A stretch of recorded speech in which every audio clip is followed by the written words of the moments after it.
कुछ हमारी बहनों के इसरार पर एक छोटी सी काविश का आगाज़ करने जा रही हूँ कि हमारी बच्चियाँ, हमारी बेटियाँ, हमारी माएँ किस तरह अपने बच्चों की तरबियत अपनी गोद से आगाज़ करें और वो बच्चे जो माँ की गोद में पलेंगे उनकी तरबियत दीनी किस तरीके से की जाए।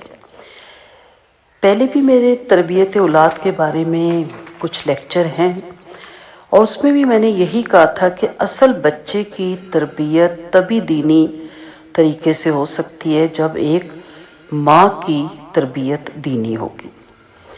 हर माँ चाहती है कि मेरा बच्चा मुझसे बेहतर हो, मेरा बच्चा माशरे का एक बेहतरीन शहरी बने, और एक दीनी माँ चाहती है कि मेरा बेटा इस उम्मत का एक बेहतरीन फ़र्द बने, एक बेहतरीन मुसलमान बने।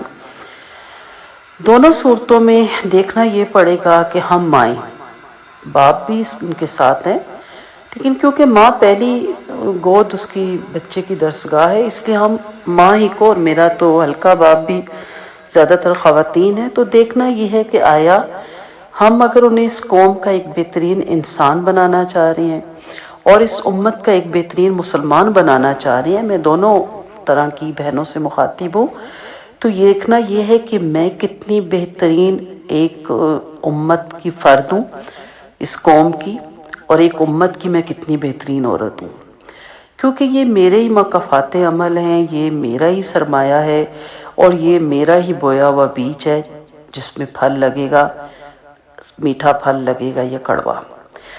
ये टोटली डिपेंड करता है माँ पे। किसी भी कौम का सबसे कीमती सरमाया बच्चे होते हैं। अगर इस वक्त वो गोद का खिलौना है तो आगे चलकर वही मुस्तकबिल के मेमार बनेंगे। और जैसा कि मैंने आगाज़ में कहा ना कि ये एक अटल हकीकत है कि माँ की गोद बच्चे की पहली दरसगाह है। यहीं से बच्चे के अच्छा या बुरा बनने की बुनियाद पड़ती है।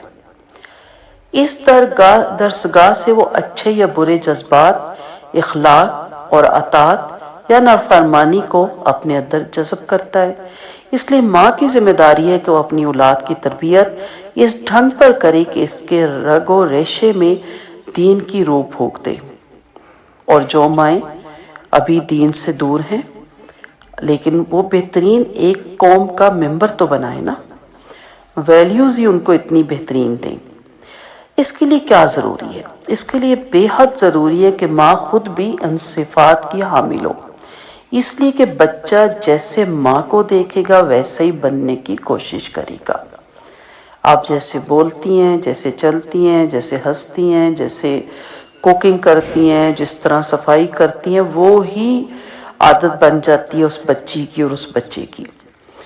आप जो अल्फाज ज़्यादा कसरत से यूज़ करती हैं वही बच्चे अल्फाज कसरत से यूज़ करते हैं। आप जैसा बिहेवियर अपने कोलीग से, अपने अहले महल्ला से, अपने घर वालों से करते हैं वैसा ही वो बच्चे भी आपसे लेते हैं। तो माँ के इखलाक अच्छी हो, वो सच बोलती हो, नमाज का एहतमाम करती हो, पाबंदी से पढ़ती हो, हर तरह की बुरी बातों और गुनाहों से बचती हो, तो बच्चा खुद ब खुद ऐसा ही तरीका इख्तियार करेगा। इसके लिए अलग से मेहनत करने की ज़्यादा ज़रूरत नहीं पड़ेगी।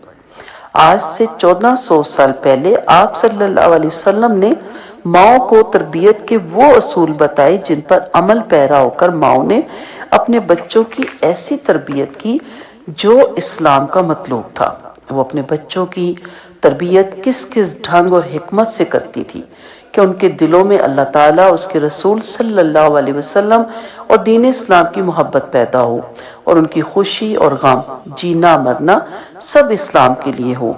इब्ने उमर, इब्ने अब्बास, इब्ने ज़ुबैर रज़ी अल्लाह अन्हो ऐसी माओं की तरबियत का नतीजा है।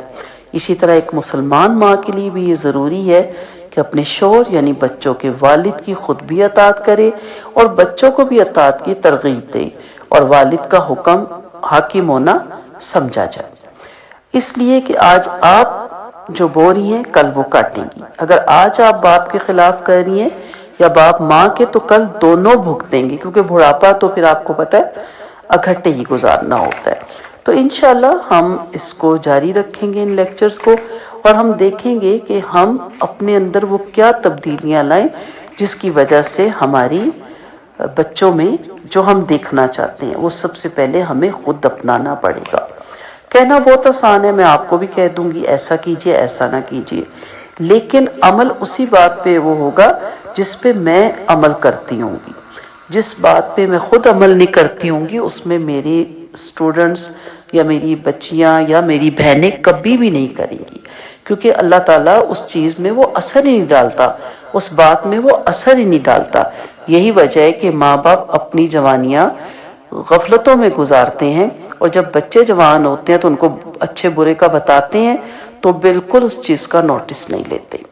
تو اس کا انشاءاللہ باقاعدہ ہم آغاز کرتے ہیں۔ دعا کیجئے گا کہ اللہ تعالیٰ اتنی صحت و تندرستی دے کہ ہم ان لیکچرز کو نہ صرف مکمل کر سکیں بلکہ ان سے بہت زیادہ سیکھ سکیں، اور سیکھنے کی کوشش بھی کریں اور آگے بھی اس کو پہنچائیں اور اپنے عمل میں بھی اس کو لائیں۔ آغاز ہی میں سمجھتی ہوں کہ خوش نصیب ہے وہ ماں جو حاملہ ہونے کے احساس کے ساتھ ہی اپنی پیشانی اللہ تعالیٰ کے آگے شکر کرتے ہوئے جھکا دیتی ہے۔ وہ ماں نہیں جو اتراتی ہے اور غرور کرتی ہے اور وہ سمجھتی ہے کہ پتہ نہیں میں پریگننٹ کیا ہو گئی ہوں، میں نے کیا کوئی ہمالیہ سر کر لیا ہے، اور اس کے نخرے اور اس کا اترانا اور اس کا غرور اور اس کا کھپانا پوری فیملی کو، یہ آج آپ بہت زیادہ گھروں میں دیکھ رہے ہیں، اور بہت ہی عجیب سے حالات پیدا ہونے شروع ہو گئے ہیں۔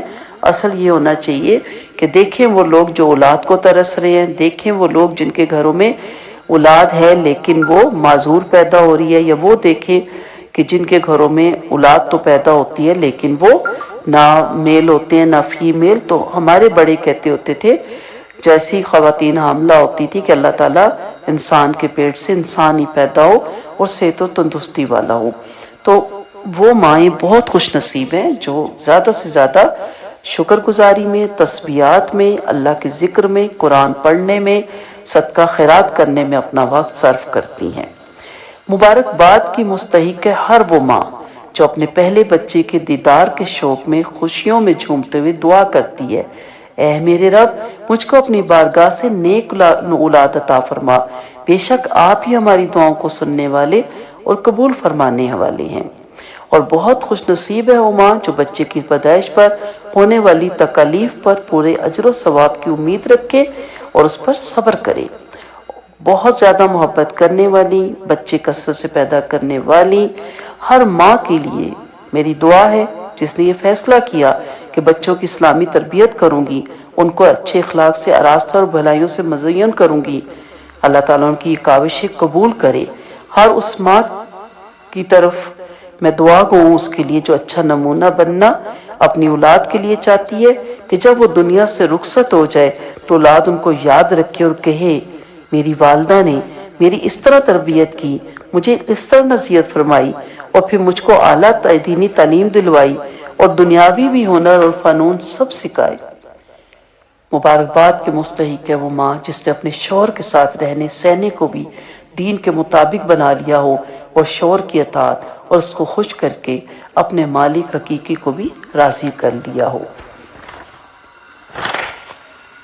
حاملہ ہونا اللہ تعالیٰ کی بہت بڑی نعمت ہے۔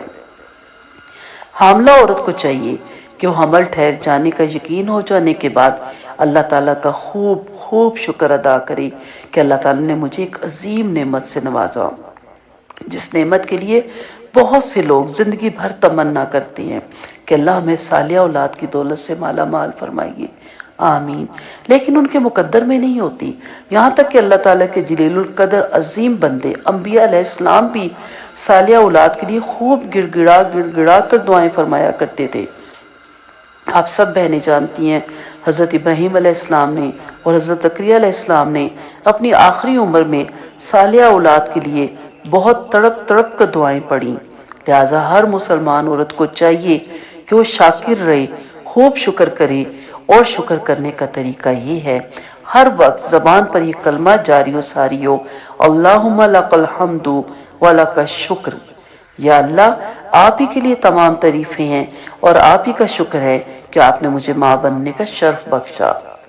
फिर कुछ वक्त निकालें और 2 रकत नफल सलातो शुक्र की नीयत से भी पढ़ लें, और वैसे ही 2 नफल पढ़ लें। और फिर जब आप बारी ताला के आगे सजदा रेज हों तो अल्लाह ताला से खूब दुआ करें, और इनसे दुआओं में ये दुआ भी शामिल करें, रब्बी हबली मिन लदुनका ज़ुर्रियतन तय्यिबा इन्नका समीउद दुआ। सूरत आल इमरान है, आयत नंबर 38 है। ऐ मेरे रब, मुझको अपनी तरफ से पाकीज़ा औलाद अनायत फरमा, बेशक आप दुआओं के सुनने वाले हैं। और ये दुआ भी मांगे, रब्बि जालनी मुकीमस सलाती व मिन ज़ुर्रियती रब्बना व तक़ब्बल दुआ। सूरत इब्राहिम आयत नंबर 40। ऐ मेरे रब, हमें और हमारी औलाद को नमाज कायम करने वाला बना दीजिए और हमारी दुआएं कबूल फरमा दीजिए।